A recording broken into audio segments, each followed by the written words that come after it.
Hey everybody, it's Brad again. So I just got a really interesting comment on the last video that I posted um, about the way that I did the lettering in the video. Tim has a comment. He says, in Total Control U, you should be able to change individual pre-digitized letters. I have done this for custom monograms. And I had no idea you could do this. And it turns out that Tim's right. You can. So the way that it works is you bring in some letters, right? We brought in some letters. We'll type in something other than my text. Thanks, Tim. And apply. So the way that it works, I never would have tried this because I just never would have thought that you could do it. When you're in the text tool, you can't do it. You right-click on the letters to see if you can maybe change something about them, and there's no options like that. Turns out what you actually have to do is use the regular select tool. Okay, so select, all the special handles go away, the special handles for editing text. But now when we right-click these letters, there's an option to break up the text. And when you do that, it's no longer a text design, and it's a bunch of individual paths.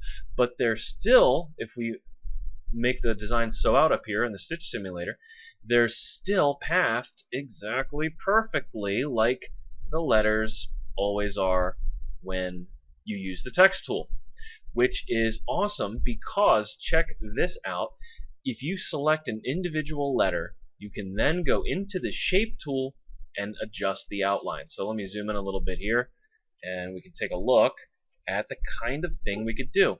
Now, it's still broken up into 3 sections, just like all the letters that I digitized in the digitizing a logo from a backdrop video I just finished making.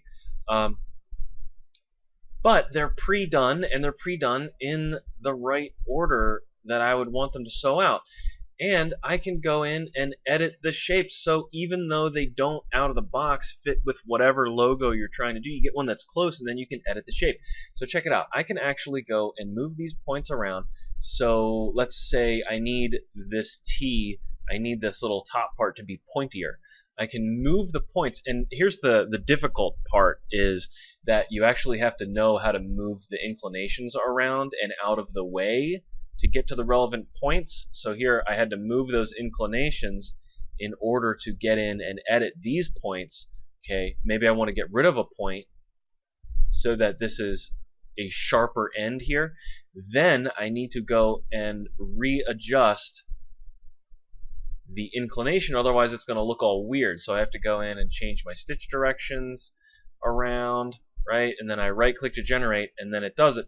I would need to do the same thing on the other side. So, you know, it's still a lot of work to adjust it, but if you have trouble with the drawing with a mouse, it could be a much easier way to get to do the kinds of things like digitizing on logos, especially if there's only minor things that need to be edited. But so let's see what that looks like, you know, in practice in real life. Let me bring up that same image that I just did, the lawn, the verdant organic lawns. Okay, I just spent an hour doing a video on how to manually hand digitize all these letters. But check this out. If we bring in, use the text tool and click and bring in, the Happy is the font that I had chosen that was most similar to this, so that's what I'll use. Bring in the word verdant. Right? Okay, hit apply. Alright, and then I take this and we hit the select tool, right click on the letters and break up text. We can now go in and take each one of these individual letters, drag it over where it needs to go, size it individually. Now we still have to make sure that we don't make them too small for the satin stitch to actually sew out, which you can do before you bring up the font. You hit, there's a little question mark thing you can hit. Watch the video on doing this design. It's a couple videos ago. Watch that video to see how to do that. But now we can go in and use the shape tool and make it so that everything lines up exactly how I want it to. So if I need to, fatten up one side, I can do that. Or, just here, let's get this so this is lined up pretty much as best it can be. There we go. So we get it lined up just right. And then we can go in and stretch out this serif here if we need to. Move the start point out of the way, move this inclination out of the way, and pull these 2 points further this way. And we'll move our inclination back and our start point back to where it was, and then hit the select tool to generate it. And look, it stretches out that that serif up there, just like I digitized it manually. I love this, and I can't believe that I had no idea you could do this. I'm so excited, and that's why I made a new video really quick. Not least because this is actually going to make the class I have to teach tomorrow easier. But anyway, there are limitations. For instance, if I wanted to do this R and stylize it the way that it is in the artwork image here, the problem with this is there's no way for me to edit, for me to remove sections. Like I can't take this line, this shape rather, and break it apart. I can't do that, and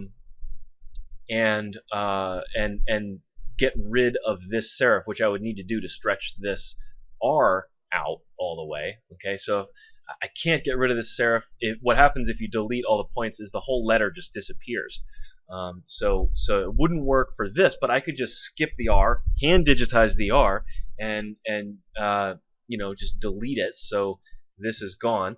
Hand digitize this R when it comes time to do that, and then use these letters individually edited so that they fit perfectly in. And actually, this particular font works pretty well even without much editing. So let's say with the D is actually pretty much fine. We'll take the A. Let's see if we can't get this little thing going back here. So we would go in, use the shape tool. We'll zoom in a little bit, pan over. Let's see, what will we need to do? We need to probably add a point or two in here. We'll right click and add a point and drag this out to here. Right click, add another point and drag this to here. And take an inclination. I don't know whether that's gonna, I may have just messed it up too much. Nope. Yeah, I kind of messed it up. But if I sat there and messed with the inclinations, I could probably get that to work right. Like there needs to be one going, right, there needs to be one going this way, and then we need one going this way to tell it not to do wacky stuff there. Although I think I just pulled one from over here on accident. Let's see what happens. There we go. That's better. And that's so cool. That is so cool. All right, so I know this is like a mess of a video and it's disorganized. But I was so excited that this does this. I'll make a whole video on doing this. Yeah, it's really cool.